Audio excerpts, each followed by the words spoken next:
What's up, everybody? King of Fomo here, coming at you with your daily crypto update. Today we're going to be talking about the Kaspa miner that I recently got into and am starting with soon here. So I'm going to get into the details of that. I wanted to do a live stream kind of explaining the ins and outs of that, because a lot of you who watch my channel regularly don't really know too much about mining, so that'll be interesting. But we're also going to be talking a little bit about Pulse Chain too, so live video right here. A lot to unpack here. Stick around for the whole thing if you have time. If you don't have time, why not just put it on in the background while you're driving your car or something. Alright, so first of all, before we get the whole Kaspa situation, let's talk about Pulse Chain. So this is the Pulse Chain website, not the Pulse Chain website, but this is GoPulse, renamed formerly from, I forget what the name of this was before, but this is showing us the prices of everything, Pulse related, Pulse, PulseX, Incentive, and Hex. And Pulse is holding up really, really well, in my opinion.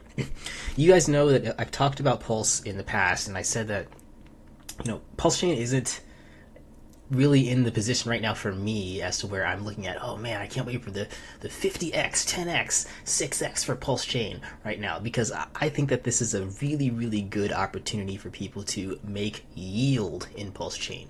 And everything has been performing incredibly well when it comes to Pulse Chain yield, and the price of the token not dumping into the abyss, which means that the yield that you're getting is sticking around. You can pull out what you put in. If you put in $1,000, $100,000, $10,000, you're getting a very, very nice return, probably one of the best returns in crypto, and you're still able to pull out the exact same amount that you put in. And this has been going on for upwards of a month right now, sitting at still about 1x sacrifice. So I am very, very pleased with this. I'm running my validators on Pulse Chain right now, and I don't know if I've moved anything out so far since I started, but I have about $249 earned from that validator. What I'm really thinking about for Pulse Chain, if a few of my other cryptos go up, is I'm hoping to like run more validators on Pulse Chain so I can get sort of like a rolling income. That's one of the things that I've really been focusing on just personally, is just getting yield from different places in crypto, getting crypto to pay me passively. And you guys know, if you've watched my channel since 2016, I've been doing this from the get-go, but I've been looking at passive profit platforms for a long time. I've since sort of gone away from most passive profit platforms, and we can talk a little bit about that later. And I wanted to go into some things that are a little bit more reliable and a little less shady. And this is it. I'm very pleased, like I said before, with what I've seen in the past couple months with this non-shady stuff like Pulse Chain and like what I'm seeing going on with mining, which I'm very excited to talk to you guys about today. So let's look at some other stuff in Pulse Chain. I want to look at, let's go ahead and duplicate this tab and open up Daytona Finance. This is one of the other exchanges or the other farms that still is doing incredibly well. You guys might remember when Goose Finance, when the Binance Smart Chain launched, it looked exactly like this, and all the clones of Goose Finance looked exactly like this. And I think PancakeSwap used to look like something like this too, but they've since changed their UI and everything. But nonetheless, if you guys remember those days, these exchanges, they look exactly the same. They popped up daily, like 3 or 4 new ones popping up daily, and they had these really good APRs.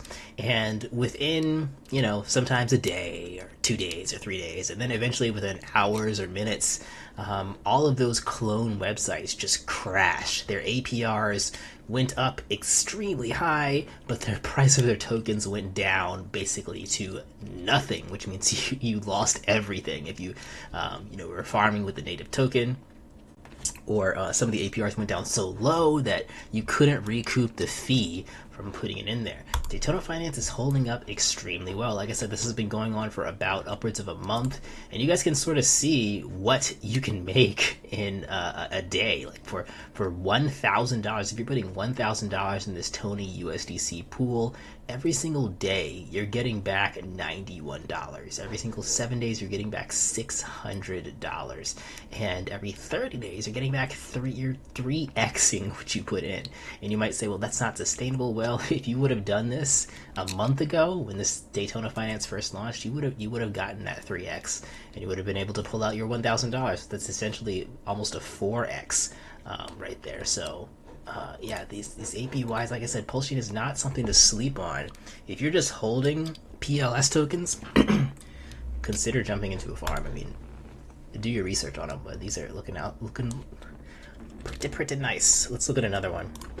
You guys know that I've been looking at 9-inch for quite a long time now. We did our sacrifice for 9-inch. I'm not sure if they launched yet, so let's go ahead and... Yeah, they're still on testnet, so soon here, I think they said within like a week or a couple days, they're going to be launching their token and everything is going to be live. So as far as I know, I don't think this is live yet. I haven't really been following along with Pulse Chain too much because I've been looking at Kaspa and figuring that out for the past couple days. So let me know in the chat if this is live and I'm just a dum-dum. But yeah, once this thing does launch, this is another one that I'm very excited about, because if Daytona Finance can keep its APY up, if let's open up another one. Let's just open up the OG Pulse X. If Pulse X can keep its APY up with its token, yeah, I'm very optimistic, cautiously optimistic, but I'm very optimistic about 9-inch and their farms that they're going to be launching. And even with like other things, like we'll get into, I promise we'll get into Kaspa. I know some of you guys are waiting for me to talk about Kaspa, but even with oh man, I lost my train of thought. Yeah, like I said, these farms are doing really good. Yeah, so the APYs, it looks like in Pulse X, have dropped a little bit, and one of the main things I noticed with specifically with Pulse X is the price of the incentive token sort of has come back down to earth, right? It mooned like crazy, right? It was up way higher than anyone ever expected it to go to, like $80-something. It definitely crashed since then. And you know, this is what I was expecting to happen sooner than later, but the incentive came back down to earth, which is why these APYs over on Pulse X are not as attractive as what you're seeing over here on Daytona. I mean, on Daytona, it's the same thing here. Like you have this is a Pulse USDC pool on Daytona with a 294% APR. Over here on Pulse X, the APR is 117%. So this is what I was talking about before about Pulse X could be overtaken if you have another farm take place here, another exchange take place. Now Daytona is a little bit different because I don't think Daytona is its own exchange. I think they still use Pulse X as an exchange, but 9-inch is not going to be that. 9-inch is going to be its own exchange. So 9-inch is the actual quote-unquote threat to Pulse X, if anything. But over here on Daytona, I think you're just they're just putting liquidity pools over here. So there's that. Yeah, $4 million TVL in Daytona. Let's see what the info is for Pulse X. Liquidity still down a little bit in Pulse X, but I mean, this is what we expected. We expected things to like pump up like crazy, cool off, and then we're moving sideways. So, and we're starting to get people interested. Like, this is what I wanted to show you guys. Like, over here on Dex Screener, you're getting a lot of like interesting degen like tokens. Get quite a bit of volume over here on Pulse Chain. Like the Matic token, I think this is just Matic from Ethereum. So that's, in my opinion, a degen coin. It's Matic that's copied over from Ethereum. So this is, in my opinion, a degen coin. And you have Pepe 2.0, and you even have coins like Bitcoin copied from Ethereum. So they're doing pretty well, right? Pretty well. So you're having, I think this is where you're going to have sort of adoption come in, and you can see that Pulse Chain's 24-hour volume overtook Polygon. It's actually up, you know, from before. Last time we looked at it, $57 million. Pretty nice. Let's check the chat. Chat is empty right now, so no big deal. We'll move on. We'll come back to Pulse Chain a little bit later. Pulse Chain, I'm still excited about him. Like, I'm gonna admit to you guys, I did take a break from it, but I'm happy to see in this live stream video right here live that looking at it again, I'm still pleased with what I see. And we had a nice recovery. Last time I looked at a Pulse Chain, it was at like it was going down, so we're back to normal. Let's talk about Kaspa next. So Kaspa. Now, some of you guys are probably, like I said before, if you are new to mining, this is what King of Fomo's plan is. So instead of parking my crypto in wallets, I see an opportunity right now, and I think a lot of other people see the same opportunity. So this opportunity might not be here for that long, but I see an opportunity for mining many different cryptos. So let's take a look. We'll look at Kaspa's hash rate. Kaspa's hash rate is increasing, which is to be expected because these Icerivers and stuff are coming out, which means that people who are mining Kaspa, the higher this hash rate is, the less you're going to make on a daily basis from mining Kaspa. We'll look at the numbers in a little bit, but one of the things that you probably noticed, I talked about this in my last Kaspa video, is all these ASIC coins are pumping, right? eCash, which is a Bitcoin clone, Bitcoin Fork, Bitcoin Fork, Bitcoin Fork, Bitcoin Cash, Bitcoin SV. All these coins are the top gainers for the past 7 days. And you know, I've been looking. There's a couple different reasons for this. Some people are saying that China and Hong Kong is not buying crypto yet, but they're getting back into mining, right? And these coins are starting to become more profitable with mining, and we're at a sort of a Goldilocks zone for mining. Before we go into like this super mega massive bull run, there's a period of time, which I think we're sort of in right now, where miners are still sort of in the cheap price range. They're still in the bear market price range. If you want to buy a Bitcoin miner, a Bitcoin Cash miner, an Ethereum Classic miner, they're still in the semi-cheap price range, like $1,000, $2,000. Where they're not gouged like crazy because everyone wants them and there's just no supply available for people to have them. So I think now is the perfect time, if you do your research quickly and figure it out quickly, to dabble in crypto mining. Because if we you want to get the miners cheap, because if we do get into the bull run faster than you anticipate, then those miners are going to skyrocket in value, and you're buying the top of miners. And then if crypto prices fall a little bit, then it's going to take you so much longer to ROI. If you're getting these miners cheap before the bull run, and you're going to ROI a lot faster, and like I said in my other video, you're going to have sort of a money printing machine. The other reason why I decided to jump into mining was because of regulations. Like, there's been so many negative sentiment and negative regulations in the United States with coins that are not ASIC coins or not mineable coins that have had an ICO or sold their tokens and are considered securities, which the majority of these coins that are not mined could potentially be considered securities, or at the very least the SEC is going to say that they're securities until they're proved wrong in court. And that's going to affect the price of those coins and the sentiment of those coins and the growth of the coins overall. ASIC coins are sort of immune in a way to the SEC pursuing them. And this is the reason why I think you're not seeing some coins like Ethereum Classic or Bitcoin Cash be targeted by the SEC, because they can, right? There's no central entity for them to go after, because there's a whole bunch of different people mining it from a whole bunch of different places. Now, that's the other reason why I looked at it. And some of the negatives that I forgot to mention in my other video is I am not a fan of ASIC coins. I'm a very anti-ASIC. I think that they're a massive waste of electricity and resources. I think there's a lot of other better coins out there, and I think the trade-off for security is not that great. So, I'm not one of those guys that are like a Bitcoin maximalist or an ASIC coin mining maximalist for security.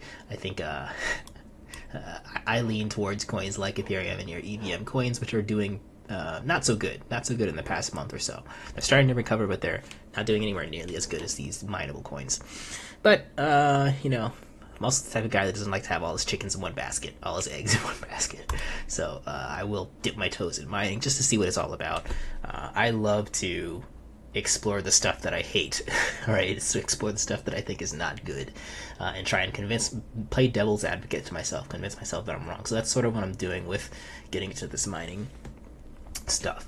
But yeah, it is time sensitive. I think that if we do see continued growth with ASIC coins in general, or with the crypto market overall,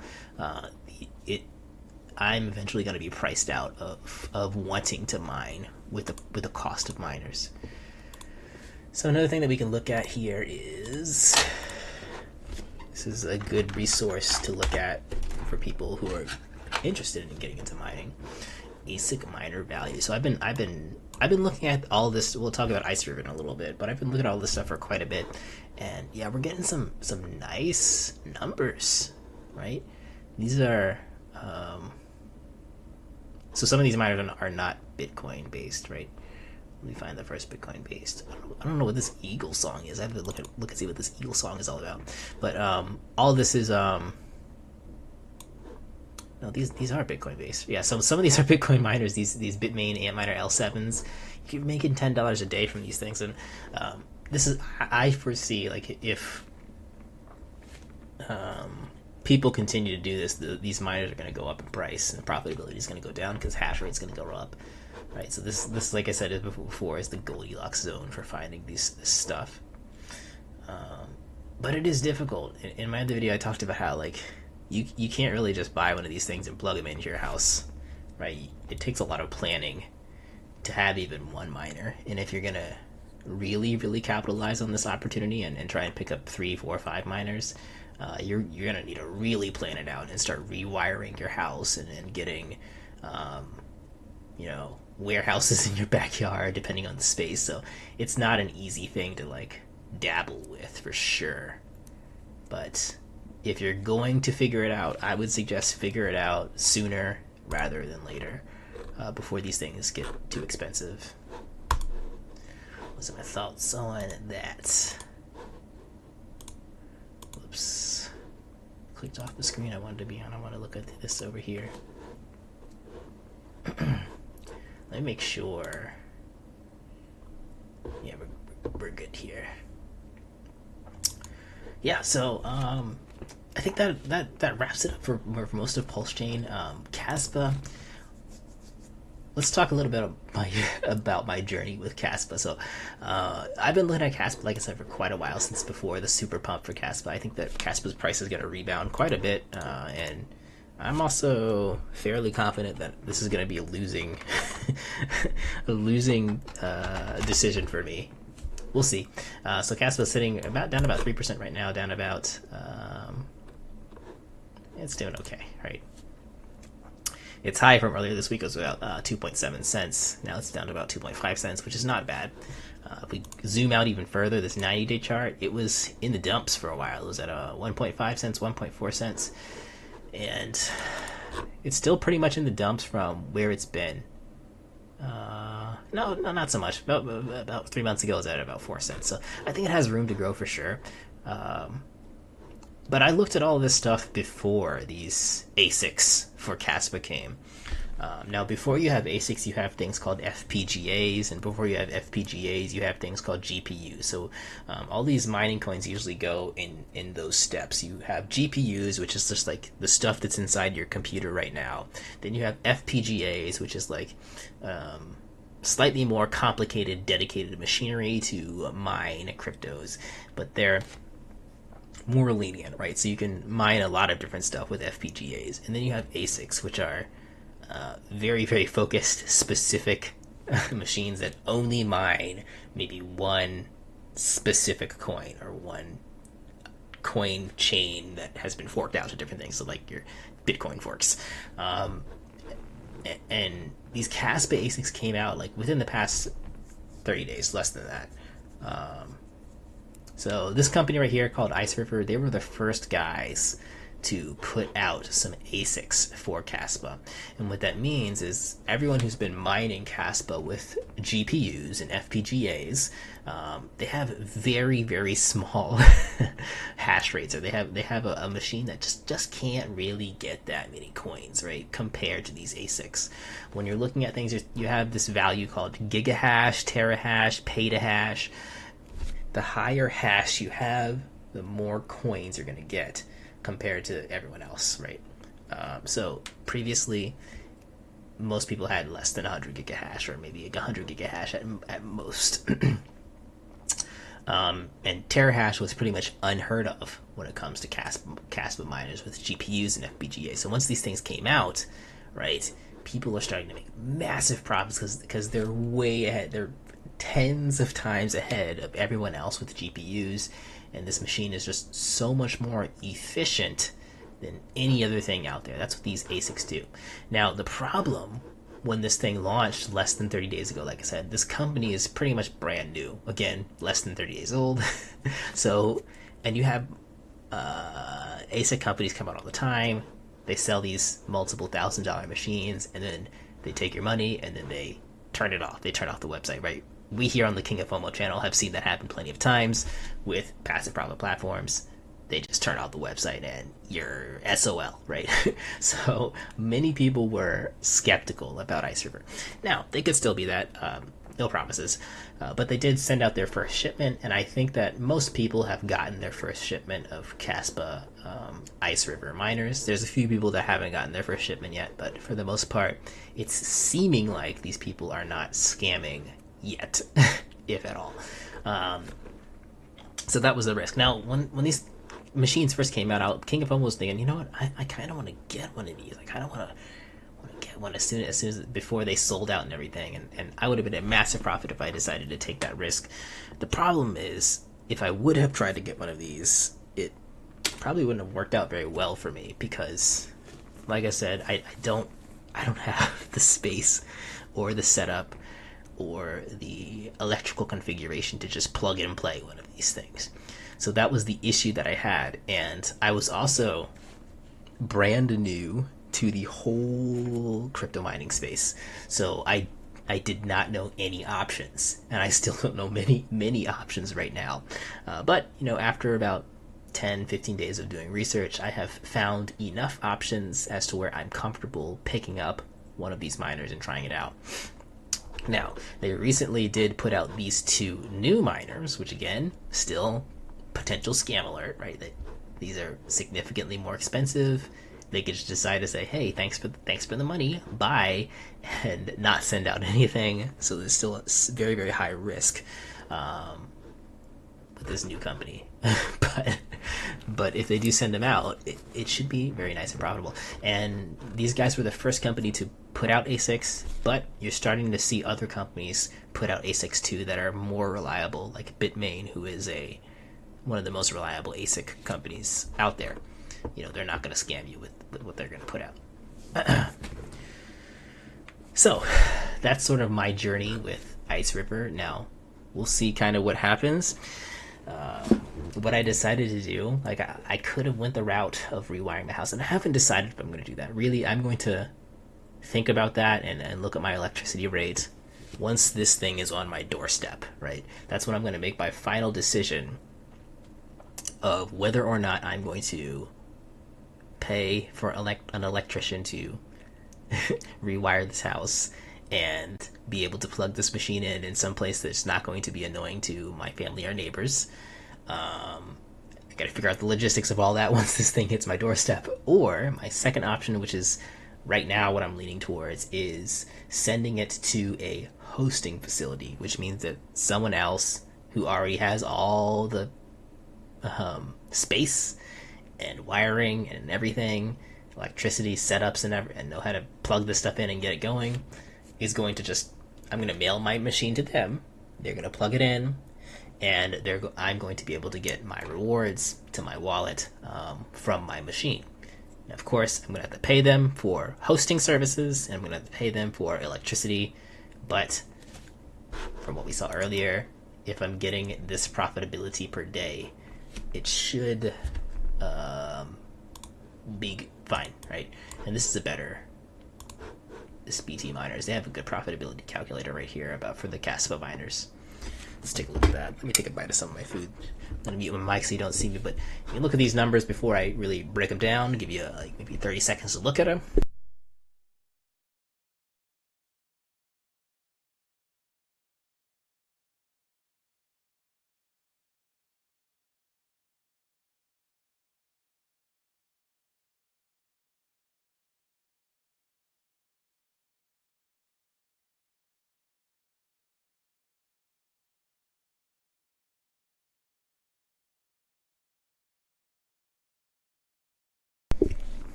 All right, yeah, there you go. Having some nice chicken and rice, basic meal right here. But this is Not one of those channels where you listen to me eat. There's plenty of other channels where you can do that. But these guys are, excuse me, one of the ones that I'm looking at for hosting. I'm looking at 2 companies right now for hosting. And hopefully I'm going to look at more before my miner arrives on my doorstep. And I've been in contact with a couple of them too. So these guys right here, these are BT miners. I think they sell all these miners, right? They sell everything that's on here. And they give you good profitability estimates. So let me see these. Yeah, these are pretty similar. So this is the Bitmain Antminer KS3. And then on their website, so they say about $2,840 a day. On BT Miner's website, wait, I'm getting this mixed up. $2,741 a day from this ASIC Miner Value website. So they're pretty similar. I'm going to be getting this one, right? This is the third best Iceriver miner, which is going to net me. This is not going to net me this much. I'm expecting a lot less, right? Maybe even 10 times or 20 times less than what you're seeing here, but it should still work out. So this is gonna net me, best case scenario, if this thing arrives on my doorstep tomorrow and I send it out and it arrives to them and they plug it in immediately, I'm gonna be getting about $1,712 a day from this. So let's break out the calculator here.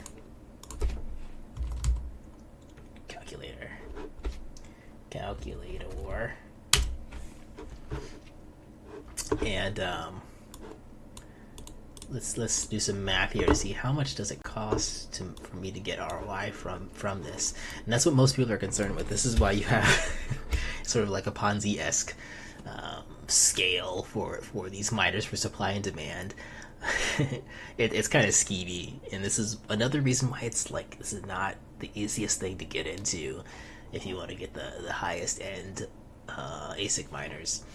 A lot of times what people will do is these companies like Iceriver or Bitmain, they're gonna get these miners for these massive prices, like $47,000, and they're going to finish building them or manufacturing them, and they're gonna plug them in and they're gonna quote unquote test them, right? And when they're quote unquote testing them, they're essentially mining themselves while the whole network hash rate is really low. They get a whole bunch of free money from testing it out. They can test for a day or a week or a month or however long they want to quote unquote test, and then they send it out to you. So that's what happens in this industry. And this is why your third party sellers will sell them for less price, because they also order. Like, you're gonna have third party sellers order. Let me give you an example here. I don't know if I can bring this up right here. So here's the Bitmain Antminer KS3. It's worth about $38,000. Let me see if I can find what it's worth on Bitmain.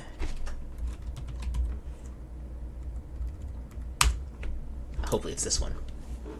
Yeah, so on Bitmain it's sold out right now, but it's worth $49,800 on Bitmain. So this is straight from the manufacturer's house, right? You want to order it straight from the guys that are selling it. They're selling it for $49,800. Now, if you buy it over here on BT Miners, you can get it for $10,000 cheaper. You might think, well, that's a good deal. Where there's a caveat with that when you're going with third-party sellers. Like I said before, once these third-party sellers order from Bitmain, they're going to order it from here. It's going to come to their warehouse, and they're going to test it, quote unquote, which is why they can sell it for cheaper. Because if they're testing it and they test it for 10 days and they get $15,000, well, they got ROI because they're going to sell it to you for $38,000, which is cheaper, which is nice, but you get a used machine, and that cycle continues until the value of the miner sort of matches the price of the coin. Right, so the price of the coin goes down, you might have overpaid. And then you have other problems like delays, quote unquote. Oh, we're delayed, right? And the delay could just be the company mining with it for longer before they send it out to you. So that's the risk with this whole business. But anyway, we're going to do calculations here. So sorry about that. Let me check my calculations.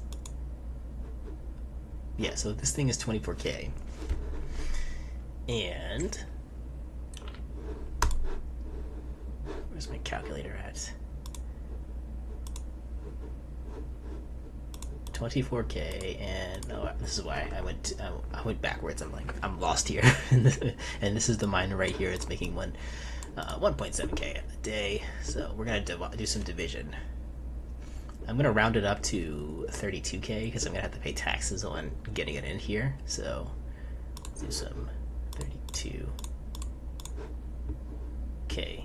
and we're gonna divide that by about 1,700 a day. Theoretically, if I got the best reward possible from Kaspa, this thing would be paid off in 18 days, right? And then everything else after that would be pure profits. I'd be getting $1,700 a day, and King of Fomo will be very, very happy, right? But even if, let's just say, let's go back to, let's bring the price back here and say, if I get the miner for this much and I need to get ROI, even if we get, let's say, 50% of that, which would be, like $850 a day. We really don't need to use the calculator for this, but if I do it for $850 a day, that means I'm looking at ROI in about a month and a half, and then or a month and a week, and then I'm looking at $850 a day from then on out. So it's still looking pretty nice for me, even if this thing goes down even longer, because the majority of these mining machines, people don't get ROI for like years. Like it takes them 2 or 3 years to get ROI. So looking at ROI in 18 days, 30 days, and half a year, I'm fine with that.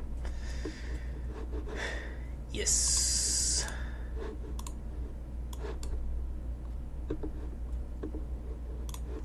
Alright, I think I might sign off here in a little bit.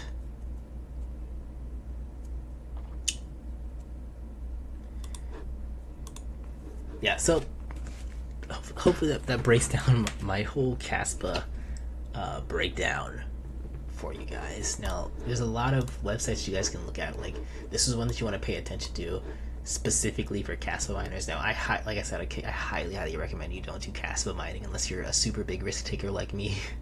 If you're gonna start with anything, start with BTC mining or something else. But yeah, once this number goes up, the amount that you're earning is also gonna go down. But yeah, we're gonna just sort of close off the Kaspa discussion right there. It doesn't look like there's anybody in the chat right now. I think normally I live stream at like weird hours, so my normal live stream viewers are not here yet. But nonetheless, yeah, maybe I might come back in a couple of hours and we'll do a pulse chain specific live stream, or I might do a pulse chain video, because yeah, it's looking nice for pulse chain overall. And before I like dig any further into pulse chain, I want to look into 9inch and see exactly when they're launching their stuff, because I know a lot of people are waiting on 9inch. So that's everything for today, guys. Thanks for watching. Like, comment, subscribe. If you're not a member of Patreon, consider becoming a member of Patreon, especially if you're if you want to follow more closely on my mining journey to see me completely fail or completely succeed. I'm going to be posting probably live updates daily on my Patreon Discord for that Kaspa miner once it gets up and running. But that won't be, I mean, you won't see that for another month, right? I gotta wait for that thing to arrive, then I gotta send it out to the host. So I'm projecting probably towards the end of this month, the end of July, like July 30th, maybe even August, if we're lucky and I get the miner on time. So that's everything for today, guys. I'll catch you in the next video. Like, comment, subscribe. Peace out.